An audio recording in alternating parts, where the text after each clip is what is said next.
بسم اللہ الرحمن الرحیم۔ السلام علیکم ناظرین محترم، امید ہے خیریت سے ہوں گے۔ آج کل پاکستان کی سیاست میں جو موڑ آنے والا ہے وہ بہت ہی خطرناک موڑ آنے والا ہے۔ یعنی پاکستان میں پیپلز پارٹی، مسلم لیگ نون اور ایم کیو ایف کا جو اتحاد ہے یہ ٹوٹ پھوٹ کا شکار ہونے والا ہے۔ جب بھی پاکستان کی سیاست دانوں پہ کڑا امتحان آتا ہے تو ایک دوسرے کا ساتھ چھوڑا جاتا ہے، کیونکہ پاکستان کے جو سیاست دان ہیں وہ صرف اور صرف اس وقت تک محدود ہوتے ہیں جب وہ حکومت کے پاس پاور ہوتا ہے۔ جیسے ہی حکومتوں کا پاور ختم ہونے کا سلسلہ شروع ہوتا ہے، اتحادی ساتھ چھوڑنا شروع ہو جاتے ہیں۔ دوسرا یہ کہ پاکستان تحریک انصاف کی رہنماؤں کی مولانا فضل الرحمان صاحب سے ملاقات ہوئی ہے، اور اس کا جو بیانیہ ہوتا ہے وہ ظاہر ہوا ہے کہ مولانا فضل الرحمان کے ساتھ پاکستان تحریک انصاف نے ایک عزم ظاہر کرنے کی کوشش کی ہے کہ ہم اگر ساتھ چلیں گے کہ اس وقت حکومت کو جو درپیش معاملات ہے اس پہ ہم ان حکومت کو ٹف ٹائم دے سکتے ہیں۔ اور دوسرا یہ کہ قاضی فائز عیسی صاحب ریٹائرمنٹ کے بعد لندن روانہ ہو گئے، اور اس ملک کی تاریخ گواہ ہے کہ جتنے بڑی کیٹیگری کے لوگ، جتنے بڑے عہدوں پہ فائز لوگ، جب ان کی ریٹائرمنٹ کا وقت قریب ہوتا ہے یا پورا ہوتا ہے تو وہ ملک پاکستان کو چھوڑ کے لندن یا بیرونی ملک کہیں چلے جاتے ہیں، وہ چاہے اسٹیبلشمنٹ کے لوگ ہوں، چاہے عدلیہ سے وابستہ ہوں، چاہے پاکستان کے سیاستدان ہوں یا چاہے بیوروکریٹس ہوں۔ بہرحال وہ پاکستان میں رہنے کو ترجیح نہیں دیتے، کیونکہ وہ پاکستان میں کوئی خیر کا کام نہیں کرتے، کیونکہ وہ پاکستان کے حق میں کوئی فیصلہ نہیں دیتے۔ اور دوسرا یہ کہ پاکستان مسلم لیگ نون کی حکومت ہونے کے باوجود پاکستان مسلم لیگ نون کے قائد محترم نواز شریف صاحب نے یہ ضروری نہیں سمجھا پاکستان میں رہنا، انہوں نے بھی پاکستان کو الوداع کر دیا اور لندن روانہ ہو گئے۔ وہ جب لندن پہنچے تو وہاں پہ پہلے ہی پاکستان تحریک انصاف کے شیر کھڑے تھے، انہوں نے جس طرح استقبال کیا پورے دنیا کو لرزا دیا۔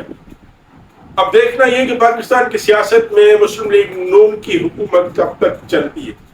پاکستان تحریک انصاف کے کھلاڑی باہر آنا شروع ہو گئے، یعنی اسٹارٹ ہوا ہے، عدالتوں میں کیس ختم ہو رہے ہیں، اور یہ نوید سنا دی گئی ہے کہ پاکستان تحریک انصاف کی لیڈرشپ باہر آنا شروع ہو جائے گی۔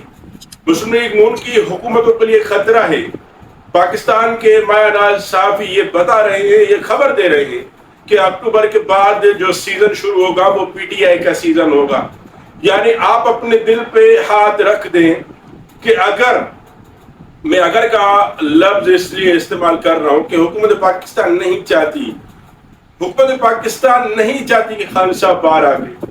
اگر جسٹس یحییٰ آفریدی کی عدالت نے یہ خبر سنا دی کہ خان صاحب کی رہائی کے لیے راہیں ہموار کر دی جائے تو مسلم لیگ نون، Pakistan Peoples Party, Pakistan M Q M کے لیے بری خبر ہے کہ وہ اپنا بوریا بستر باندھے اور لندن جانے کی تیاری کرے، کیونکہ پاکستان میں صرف اور صرف الیکشن کے مطابق حکمران جماعت ایک ہی ہے، وہ ہے تحریک انصاف۔ کیونکہ اب جو فل کورٹ کی بینچ لگنے جا رہی ہے، آپ کو یاد ہوگا کہ قاضی فائز عیسی کے دور میں جب فل بینچ کا کہا گیا تھا تو انہوں نے معذرت کر لی تھی کہ فل بینچ نہیں ہوگا۔ اب جسٹس یحییٰ آفریدی نے اپنی چارج سنبھالتے ہی فل بینچ کا ارادہ کر دیا ہے، اور انہوں نے اعلان کیا ہوا ہے کہ اکتوبر کے آخر میں یعنی نومبر کی پہلی تاریخوں میں فل بینچ تشکیل دی جائے گی۔ یقیناً یہ کہا جا رہا ہے پاکستان کی میڈیا میں فارم 47 اور فارم 45 کے متعلق جتنی بھی خبریں ہیں اس کو سامنے رکھ دیا جائے گا، اور اگر سامنے رکھ دیا جائے گا تو یقین کرے پاکستان تحریک انصاف کی حکومت بنے گی اور باقی ساری دھڑم تختہ ہو جائے گی۔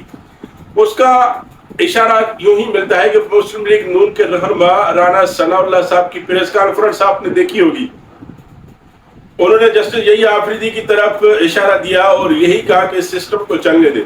سسٹم کا مطلب یہ کہ اس حکومت کو چلنے دے، اس حکومت کو گھر جانے نہ دیا جائے، پاکستان کو کمزور کرنے کی مترادف ہوگا۔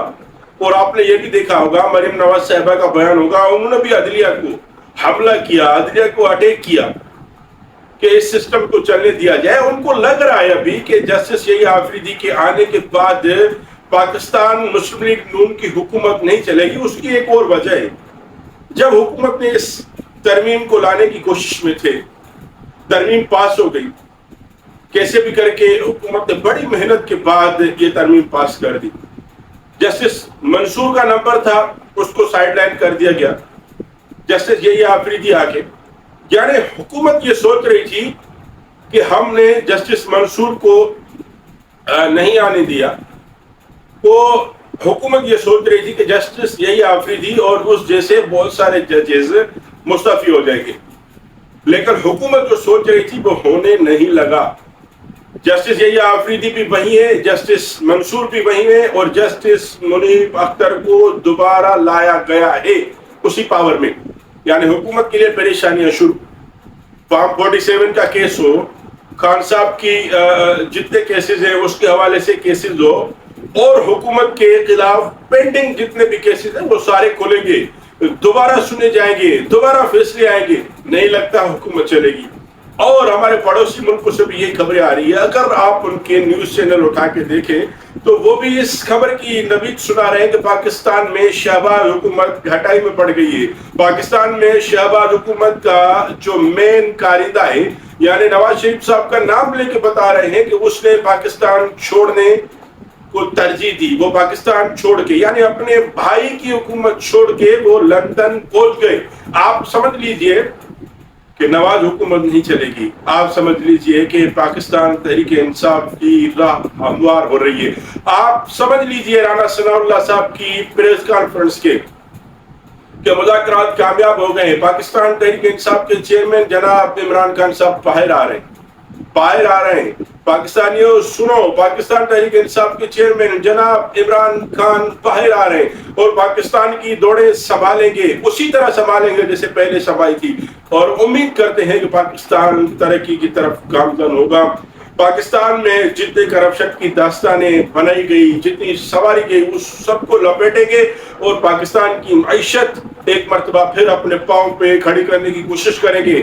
رہتی دنیا کے لیے میسج ہوگا کہ مسلم امت کا لیڈر، مسلم امت کا ہیرو ایک مرتبہ پھر اپنے جوش و خروش سے میدان میں آ چکا ہے. فلسطین کے حق میں بولیں گے، اور Chechnya, Bosnia, Kosovo, Kashmir, Afghanistan کے مظلوم امت کے لیے بولا جائے گا.